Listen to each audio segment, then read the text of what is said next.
2018 Acura TLX POV. Car 01. The new TLX A-Spec is the first affordable Acura to share the NSX's halo coolness. And this sports special is certainly macho in the flesh. The dark gray grille is menacing and its unique A-Spec internals are fresh.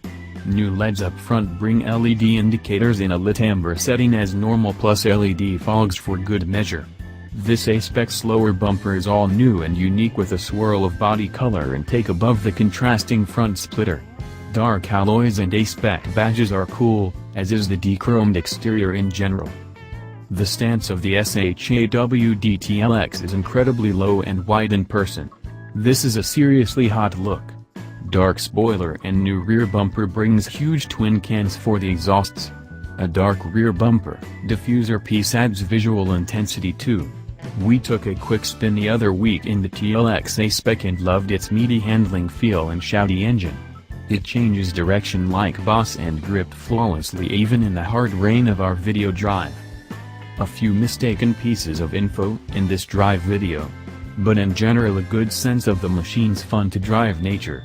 Our main gripe with the TLX A-Spec was the very dark and plastic cabin. That and it feels like it could easily handle another 100 horsepower. We have 50 photos of the car to share as well, and there are some sweet angles in there.